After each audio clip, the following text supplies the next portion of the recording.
Selamat pagi. Apa kabar pemirsa TVR Parlemen dimanapun Anda berada? Berjumpa lagi dalam program TVR 09 bersama saya Alfat Rizky dan tentunya dengan rekan saya. Dan saya Elisa Purba. Pemirsa, dalam 30 menit ke depan kami akan sajikan kepada Anda sejumlah berita nasional. Khususnya dari sudut pandang DPR RI sebagai referensi Anda dalam memahami dinamika politik, hukum, ekonomi, sosial, dan budaya di Indonesia. Dan pemirsa TVR Parlemen, inilah TVR 09 selengkapnya.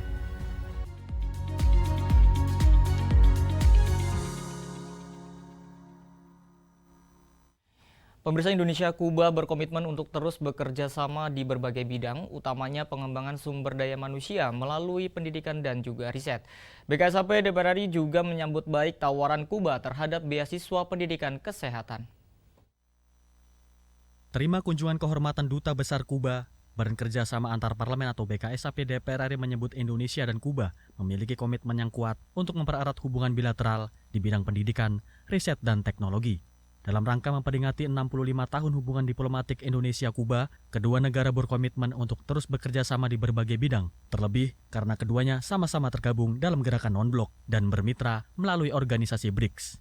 Wakil Ketua BKSAP DPR RI Irene Yusiana Roba Putri menekankan pengembangan sumber daya manusia melalui pendidikan dan riset jadi prioritas utama kedua negara. Dalam pertemuan tersebut, Kuba juga menawarkan beasiswa pendidikan kesehatan yang disambut baik oleh BKSAP DPR karena keunggulan Kuba di sektor ini.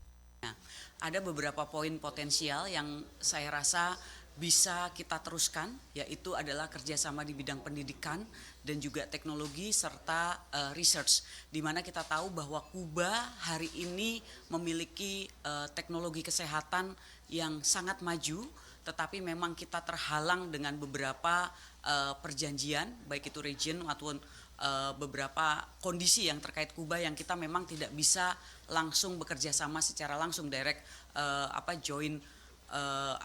kerjasama gitu, sehingga tadi juga kita membahas bagaimana kita bisa mencari solusi bersama.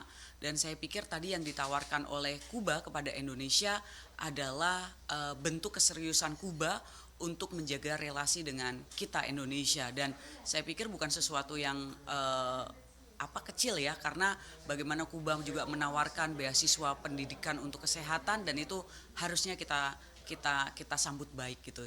Lebih lanjut, Irene berharap BKSAP DPR RI dapat menjembatani kepentingan kedua negara dan memfasilitasi kerjasama yang saling menguntungkan. Adila dan Teddy, TVR Parlemen melaporkan. Pemirsa, Ketua Komisi 2 DPR RI mengapresiasi kinerja 100 hari Kementerian ATR BPN yang telah menyelesaikan pendaftaran 2,6 juta bidang tanah.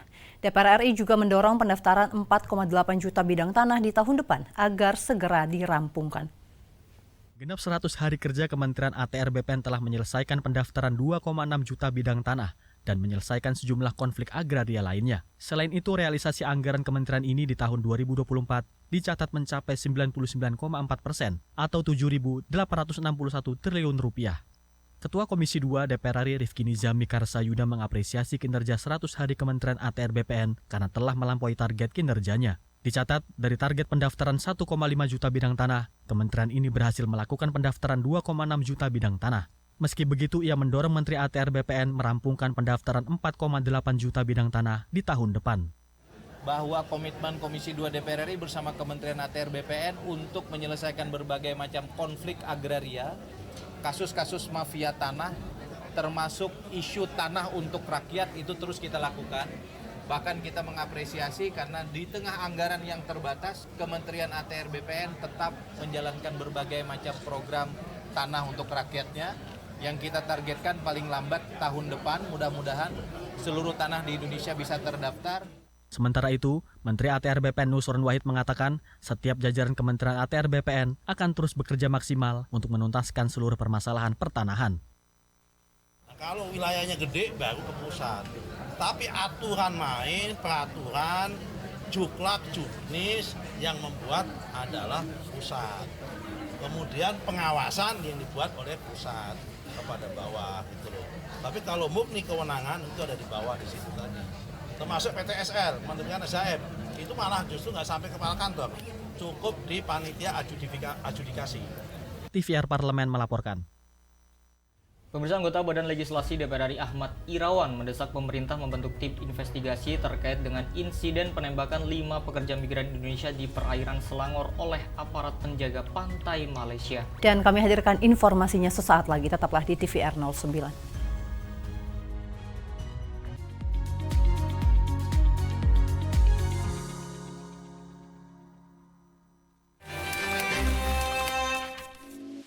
Hai, saya Uya Kuya. Saya dari fraksi PAN, Partai Amanat Nasional, dari daerah pemilihan DKI Jakarta 2, Jakarta Selatan, Jakarta Pusat, dan luar negeri.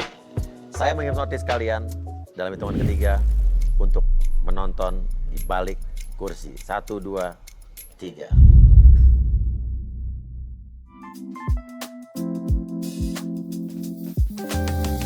Kalau dibilang kenapa terjun ke dunia politik, apalagi artis itu ya. Sebetulnya sebelum jadi artis, background saya justru sarjana ilmu politik. Saya dulu kuliah di ilmu politik Universitas Indonesia.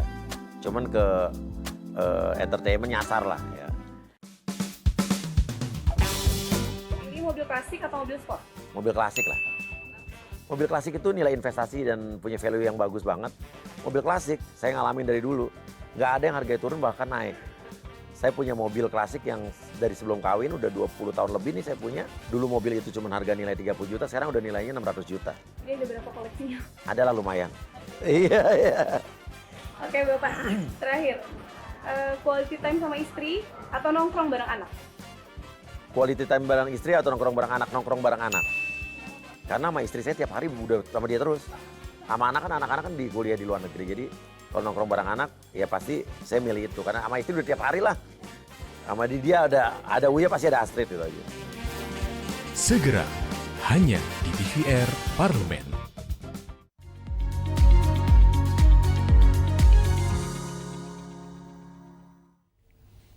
Anda kembali menyaksikan TVR 09. Pemirsa, DPR RI menekankan pemerintah harus menyampaikan nota keberatan kepada Malaysia agar penyelesaian kasus penembakan PMI di Selangor dilakukan secara adil dan para pelaku dijerat hukuman sesuai dengan aturan yang berlaku.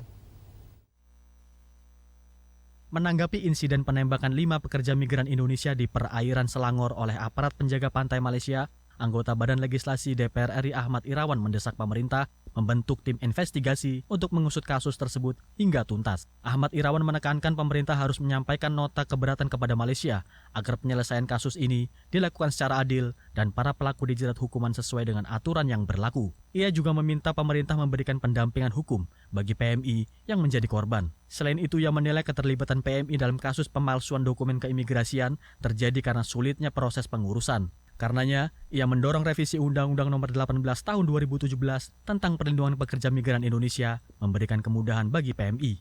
Meminta pemerintah untuk menyampaikan keberatan secara diplomatik terkait dengan hal tersebut dan kemudian ikut mengadvokasi dan melakukan pendampingan. Jangan sampai pelaku terhadap pembunuhan tersebut itu diberikan impunitas. Salah satu permasalahan dari pekerja migran kita ini adalah dokumen yang tidak lengkap atau dokumen yang dipalsukan karena kesulitan dalam pengurusan dokumen seperti paspor. Akhirnya bekerja atau diberangkatkan secara ilegal gitu. Makanya kami mendesak dan meminta ya dalam pembahasan rancangan undang-undang kita terkait dengan pekerja migran agar pekerja migran kita itu diberikan kemudahan dalam melakukan pengurusan dan pemenuhan segala dokumen yang dibutuhkan untuk bekerja sebagai pekerja migran gitu. Saat ini Balik DPR RI tengah menyusun revisi Undang-Undang PPMI. RUU ini nantinya akan memuat aturan mengenai keterampilan, syarat, hingga perlindungan bagi PMI. Ajib dan Ade, TVR Parlemen melaporkan.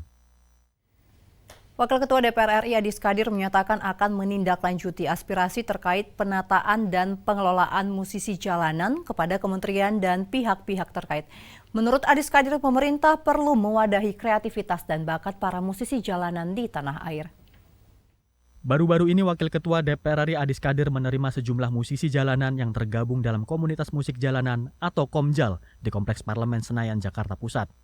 Dalam pertemuan tersebut, Komjal meminta DPR mendorong pemerintah untuk memberikan ruang bagi para musisi jalanan untuk mengembangkan kreativitasnya. Adis mengatakan DPR akan menindaklanjuti aspirasi terkait penataan dan pengelolaan musisi jalanan kepada kementerian dan pihak-pihak terkait. Menurutnya, pemerintah perlu memberikan perhatian lebih serius untuk mewadahi kreativitas dan bakat para musisi jalanan di tanah air. Niatnya bagus, ingin menata para pengamen bukan hanya di Jakarta tapi di seluruh Indonesia, dan tadi kita telah mendengar banyak sekali perwakilannya, baik itu di Jawa, mulai Jawa Barat, Jawa Tengah, Jawa Timur, Jogja, sampai dengan Sulawesi, Sumatera, Kalimantan, dan lain-lain sebagainya. Jadi mereka sudah mempunyai komunitas anak jalanan, Komjal disebut itu, yang berada di seluruh Indonesia. Keluhan-keluhan itu sudah kita dengar, nanti juga kita akan bicarakan dengan beberapa menteri kebudayaan misalnya, terus yang membawa kesenian, menteri pemuda atau utusan pemuda, akan ada Pak Dito, ada Pak Raffi Ahmad, dan juga Pak Fadlizon. Mungkin anak-anak jalanan ini bisa diberikan perhatian lebih agar bisa kreasi mereka tersalurkan dengan baik. Lebih lanjut, Adis akan berkoordinasi dengan Komisi 10 DPR RI dan kementerian terkait untuk menyiapkan regulasi yang melindungi dan mengakomodasi penyaluran bakat para musisi jalanan. Dodi Muharam, TVR Parlemen melaporkan. Pemirsa, anggota Komisi 11 DPR RI mendukung instruksi Presiden nomor 1 tahun 2025 tentang efisiensi anggaran. Pemerintah dinilai perlu menentukan prioritas kebijakan di tengah situasi ekonomi global yang tidak menguntungkan. Dalam kunjungan kerja spesifik ke Kota Tangerang Selatan, Banten, anggota Komisi 11 DPR RI Muhyiddin Muhammad Said menilai instruksi Presiden nomor 1 tahun 2025 tentang efisiensi anggaran merupakan langkah strategis dalam pelaksanaan APBN. Kebijakan ini dinilai dapat menghemat anggaran dan memastikan belanja negara lebih tepat sasaran. Muhyiddin menekankan pemerintah perlu menentukan prioritas kebijakan di tengah situasi ekonomi global yang tidak menguntungkan. Karenanya, ia menilai langkah efisiensi ini sangat penting agar program yang mendesak dapat didahulukan, seperti program makan bergizi gratis, serta swasembada pangan dan energi. Menurutnya, tata kelola anggaran seringkali tidak sesuai dengan sasarannya, seperti alokasi program penanganan stunting yang justru banyak terserap untuk kegiatan pendukung seperti seminar dan perjalanan dinas. Kalau ini ada keberanian pemerintah, saya kira ini baik sekali, supaya betul-betul tepat sasaran. Sehingga nantinya lebih banyak anggaran-anggaran itu ditujukan kepada masyarakat-masyarakat yang memang membutuhkan. Jadi dengan ada 8 prioritas pemerintah Prabowo dan 4 prioritas utama, saya kira ini merupakan satu target yang harus kita capai. Dan itu kalau kita bisa lakukan penghematan, saya kira ini membantu sekali. Dan dimanapun negara itu dalam situasi ekonomi yang begini, tentu kita harus ada target, harus ada prioritas, harus ada sasaran. Sehingga nantinya itu tidak jor-joran untuk melakukan suatu kegiatan-kegiatan yang sifatnya yang seharusnya tidak perlu. Dengan adanya efisiensi anggaran, prioritas kebijakan yang tepat, dan perbaikan tata kelola anggaran, Muhyiddin berharap Indonesia bisa menghadapi tantangan ekonomi serta memenuhi kebutuhan masyarakat. Dari Provinsi Banten, Nur Fuad, TVR Parlemen melaporkan. Pemirsa, sebanyak 102 grup kerjasama bilateral dibentuk pada periode 2024 hingga 2029 sebagai upaya memperkuat diplomasi antar parlemen dan kemitraan global melalui jalur diplomasi kedua diplomasi. Dan pemirsa, inisiatif diplomasi parlemen ini akan selaras dengan kebijakan luar negeri pemerintah Indonesia, khususnya Kementerian Luar Negeri guna mendukung kepentingan nasional di kancah internasional. Dan informasi selengkapnya kami hadirkan usai jeda, tetaplah di TVR 09.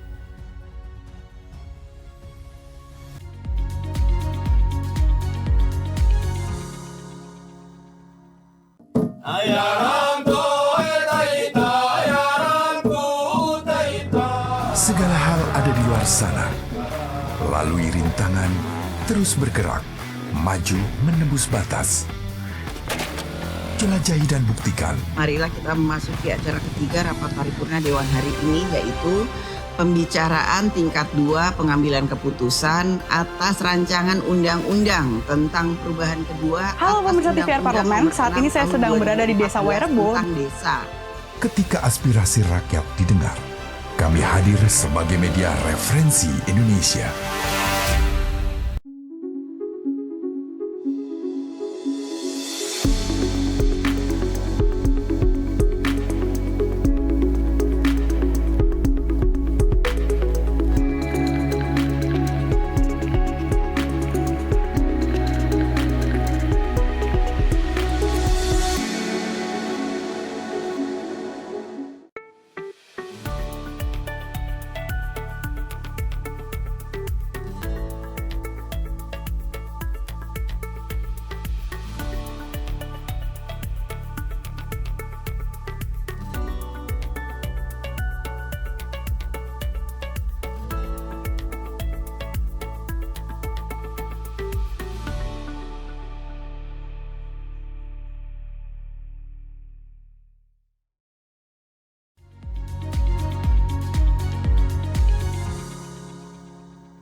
Pemirsa, BKSAP DPR RI melakukan serangkaian pertemuan dengan Duta Besar Negara Sahabat untuk membicarakan kerjasama yang potensial dijalin oleh kedua negara.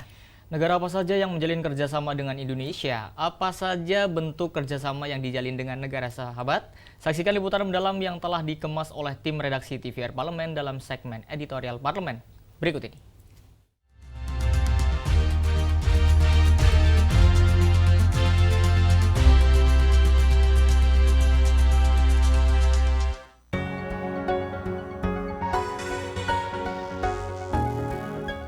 DPR RI melalui Badan Kerjasama Antar Parlemen meresmikan pembentukan Grup Kerjasama Bilateral atau GKSB dengan Parlemen negara-negara sahabat untuk periode 2024-2029.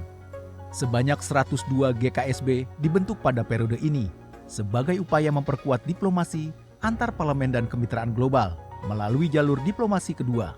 Inisiatif diplomasi parlemen ini akan selaras dengan kebijakan luar negeri pemerintah Indonesia, khususnya Kementerian Luar Negeri, guna mendukung kepentingan nasional di kancah internasional. Karena DPR punya fungsi diplomasi, diharapkan kerjasama dengan parlemen negara lain akan memperkuat posisi Indonesia, mencapai targetnya dengan harapan Indonesia bisa menjadi negara yang diterima oleh semua. Kalau kata Pak Prabowo, 1000 kawan itu kurang, 1 musuh itu kebanyakan. Nah, karena itu kita bikin friendship group yang jumlahnya cukup besar, 102 negara. Nah, masing-masing tugas dari grup kerjasama itu melis 3-5 prioritas yang memperkuat hubungan ini menjadi hubungan yang produktif, yang optimal bagi kepentingan bangsa dan negara. Sebagai upaya memperkuat peran diplomasi parlemen, BKSAP DPR RI melakukan serangkaian pertemuan dengan duta besar negara sahabat untuk membicarakan potensi kerjasama yang potensial dijalin oleh kedua negara. Bersama Australia, BKSAP DPR RI melakukan pembahasan ekspansi kerjasama bilateral di bidang investasi, di mana Indonesia akan berupaya memberikan kemudahan-kemudahan bagi masuknya investasi Australia di berbagai program pemerintahan baru di Kabinet Merah Putih. Utamanya mengenai investasi yang memang kita Indonesia sedang mengajak negara-negara lain juga untuk bisa berpartisipasi dalam program-program pemerintahan yang baru ini, dan mereka cukup tertarik. Memang bukan hanya sekarang saja, kita juga sebagai partner negara yang cukup dekat ya secara geografi, mereka tetap terus mendorong kami juga untuk saling membantu investasi mereka di Indonesia, kemudahan-kemudahan yang bisa mereka dapatkan juga gitu, seperti itu. Bersama Swedia, BKSAP membuka peluang kerjasama dalam memberikan kemudahan akses kesehatan di daerah-daerah terpencil. Mereka sangat memahami bahwa Indonesia ini adalah negara yang besar, sekitar 17.000 pulau dan memiliki keterbatasan secara akses kepulauan maupun juga di tempat-tempat terpencil.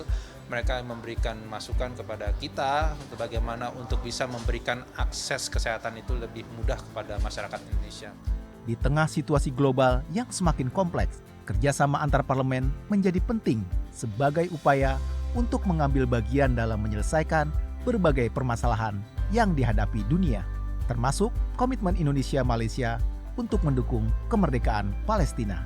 Bagaimana kita bisa mendorong misi-misi perdamaian kita, selalu terkait misalnya terkait dengan isu-isu yang menjadi concern kita bersama juga, seperti isu Palestina, dan bagaimana Indonesia-Malaysia bisa mengedepankan dan membantu mencapai two-state solution.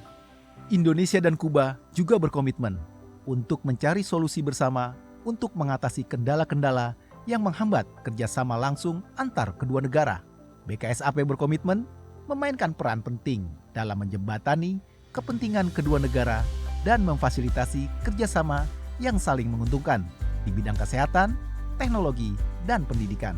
Kondisi yang terkait Kuba yang kita memang tidak bisa langsung bekerja sama secara langsung direct kerjasama gitu, sehingga tadi juga kita membahas bagaimana kita bisa mencari solusi bersama.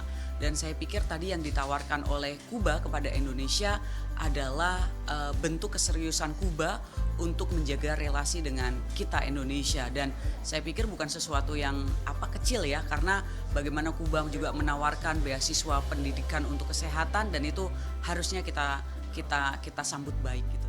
BKSAP DPR RI berharap kerjasama bilateral antar parlemen Indonesia dan parlemen negara sahabat dapat terus berkembang untuk memperkuat kolaborasi serta memberikan kontribusi positif bagi perdamaian dan pembangunan global.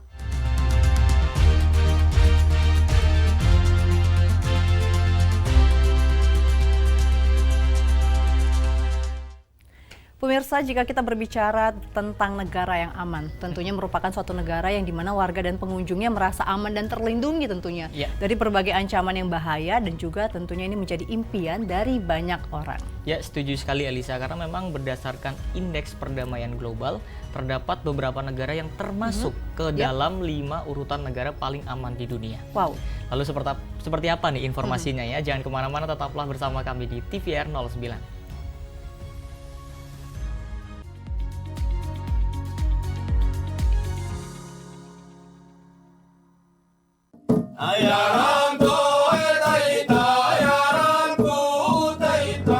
Segala hal ada di luar sana. Lalui rintangan, terus bergerak, maju menembus batas. Jelajahi dan buktikan. Marilah kita memasuki acara ketiga rapat paripurna Dewan hari ini, yaitu pembicaraan tingkat 2 pengambilan keputusan atas rancangan undang-undang tentang perubahan kedua. Halo pemirsa TVR Parlemen, saat ini saya sedang berada di Desa Wairebo. Ketika aspirasi rakyat didengar, kami hadir sebagai media referensi Indonesia.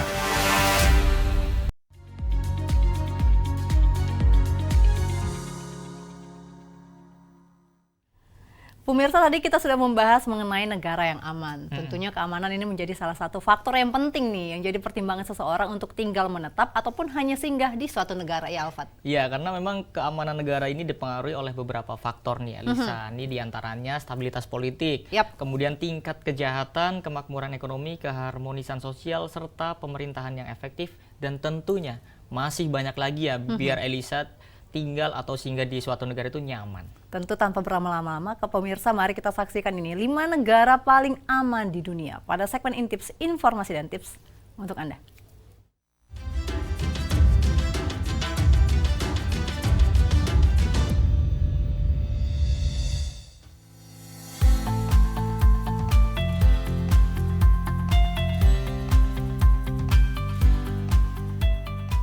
Pemirsa, keamanan menjadi faktor terpenting dalam memperoleh kenyamanan menjalani hidup.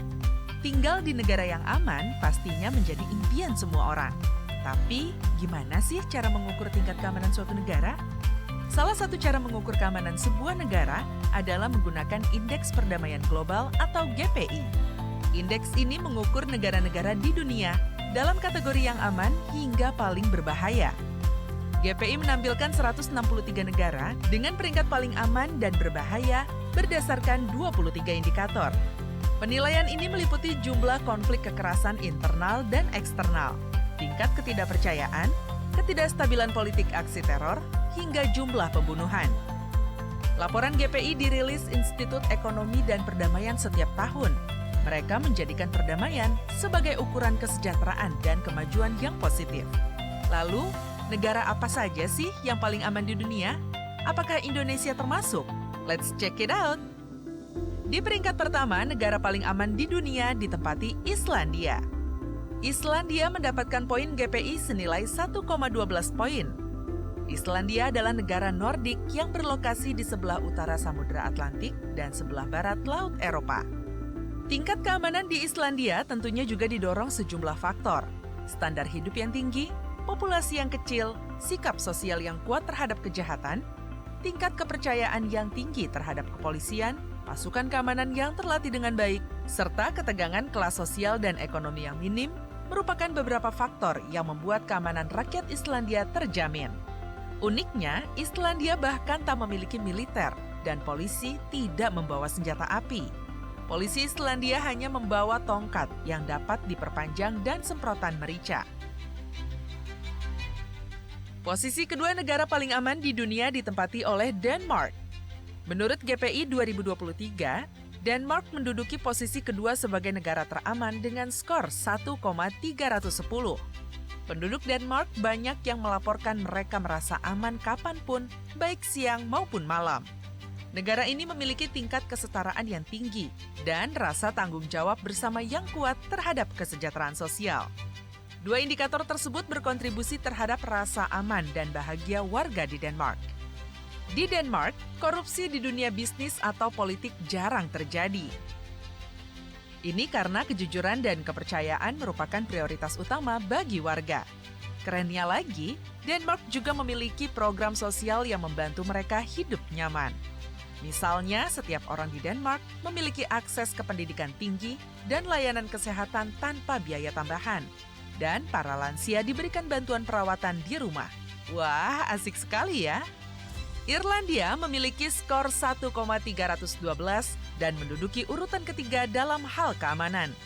Kejahatan di Irlandia cukup rendah dan hanya ada sedikit ancaman kekerasan budaya atau terorisme.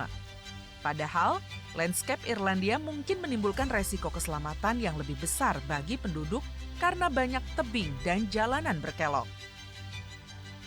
Selandia Baru menempati posisi keempat sebagai negara paling aman di dunia. Tingkat kejahatan di Selandia Baru sangat rendah dan sama seperti di Islandia, polisi di Selandia Baru juga tidak membawa senjata api. Warga Selandia Baru pada umumnya berpikiran terbuka dan memiliki undang-undang yang menjamin kebebasan berbicara atau berekspresi. Masyarakat Selandia Baru terkenal mempunyai sifat kiwi atau lucu, rendah hati, suka membantu, setia, dan tidak suka konfrontatif. Negara ini juga menjadi lokasi tujuan pendidikan terkenal di dunia. Austria menduduki posisi kelima sebagai negara teraman di dunia dengan skor 1,316. Austria merupakan negara yang sangat aman untuk dikunjungi dan kejahatan serius jarang terjadi. Selain itu, Austria terhindar dari aksi terorisme besar dalam beberapa tahun terakhir. Destinasi wisata juga menjadi daya tarik tersendiri bagi Austria untuk memikat para wisatawan. Terdapat banyak sekali lokasi wisata yang menyajikan pemandangan alam yang menakjubkan.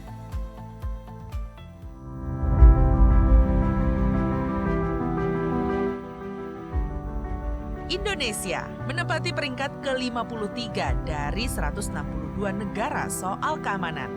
Indonesia hanya mencapai skor GPI 1,83. Peringkat ini masih kalah dari Vietnam yang berada di peringkat 40 dengan skor GPI 1,75 dan Malaysia di peringkat 19 dengan skor GPI 1,51. Itulah tadi 5 negara teraman di dunia. Pemirsa tertarik untuk mengunjunginya? Ternyata keamanan negara juga dipengaruhi kesejahteraan dan perlindungan hak-hak bagi warga negaranya ya pemirsa.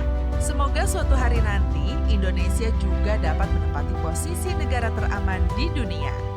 See you on next episode.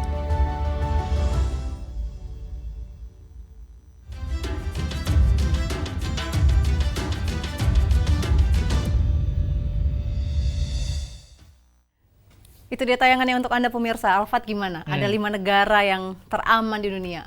Pengen ke negara mana nih? Nyoba kira-kira benar nggak sih liburan ke sana tuh aman gitu? Tadi kayaknya Denmark tuh paling menarik sih. Karena memang Denmark itu kan memiliki kualitas hidup tinggi dan juga aman dan juga tadi ada bebas biaya-biaya yang memberatkan tentunya. Benar, dan tadi Indonesia masih di urutan ke-53 ya Alfat. Semoga terus meningkat ya. Benar sekali. Tentunya pemirsa, di penghujung acara kami informasikan kepada Anda sejumlah agenda DPR RI pada hari ini, Selasa 4 Februari 2025. Pada pukul 9.30 atau tepatnya setelah TVR 09 akan ada rapat paripurna DPR RI dengan agenda pembicaraan tingkat 2 terhadap RUU tentang perubahan kedua Undang-Undang Nomor 19 Tahun 2003 tentang BUMN. Lalu dilanjutkan pada pukul 13 waktu Indonesia Barat, akan ada rapat kerja Komisi 8 DPR RI pemirsa dengan Kepala Badan Penyelenggara Haji. Dan pemirsa tentunya sejumlah agenda serta program DPR RI lainnya masih dapat Anda saksikan secara langsung di TVR Parlemen. Melalui kanal utama, kanal komisi, dan juga kanal alat kelengkapan Dewan lainnya, dapat Anda akses di tvrparlemen.dpr.go.id. Dan pemirsa TVR Parlemen, demikianlah TVR 09 edisi pagi ini. Kami segenap kru TVR Parlemen yang bertugas mengucapkan terima kasih telah menyaksikan. Ada saya Elisa Purba dan juga rekan saya Salvat Rizky pemirsa, sampai berjumpa kembali di TVR 09 selanjutnya. TVR Parlemen, referensi Indonesia.